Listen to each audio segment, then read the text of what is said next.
البدع والأهواء، أهل البدع العقائدية وأهل البدع السياسية.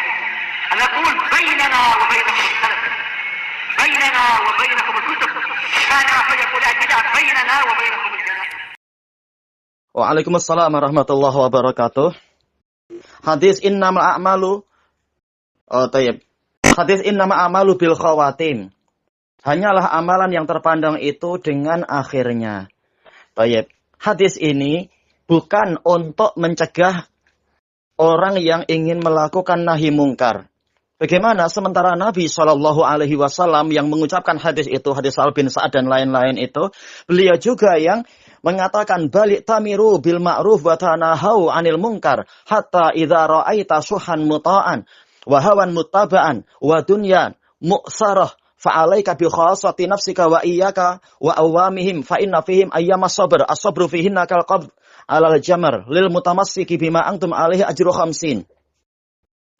Yaitu bahkan hendaknya kalian terus memerintahkan kepada yang ma'ruf dan saling mencegah dari perkara yang mungkar. Sehingga apabila engkau melihat sifat syuh, yaitu apa? Kebakhilan yang parah itu yang diutamakan, yang ditaati. Orang tidak lagi peduli pada yang lain. Orang tidak lagi siap mengorbankan jiwa, raga, dan kehormatan untuk Allah.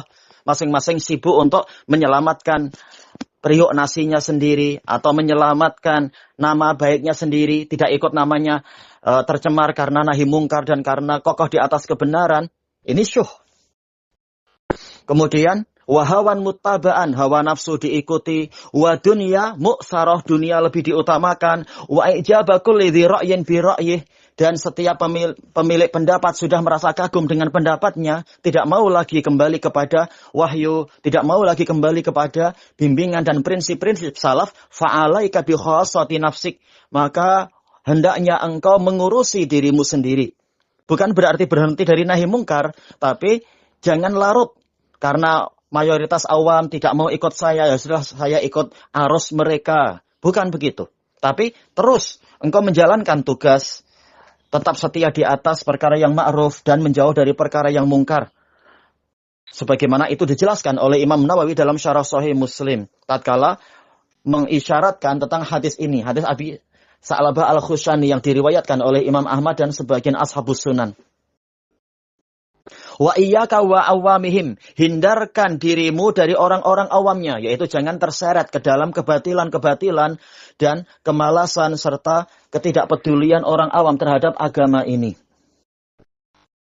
Fa inna fihim ayyamas sabr, karena di dalam mengurusi mereka dan sabar terhadap gangguan mereka ada hari-hari kesabaran.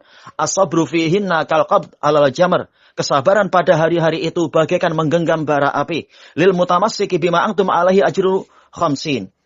Orang yang berpegang teguh dengan ajaran kalian, yaitu wahai para sahabat, orang ini di hari-hari kesabaran tadi dan hari-hari keterasingan itu, dia mendapatkan pahala 50 kali lipat. Hadis hasan li ghairi. Jadi Nabi memerintahkan untuk amar ma'ruf nahi mungkar. Dan Nabi memerintahkan untuk menghukumi orang sesuai dengan zahirnya. Kita tidak tahu bagaimana kesudahan akhir orang. Tapi boleh jadi kalau tidak ada yang menasehati dia akhirnya ditipu dan diperdaya oleh setan, mati kafir, atau mati sebagai munafik, atau mati sebagai mubtadi', atau mati sebagai fajir, dan seterusnya. Makanya dengan nahi mungkar kita selamatkan dia. Yaitu kita usahakan untuk membantu menyelamatkan dia.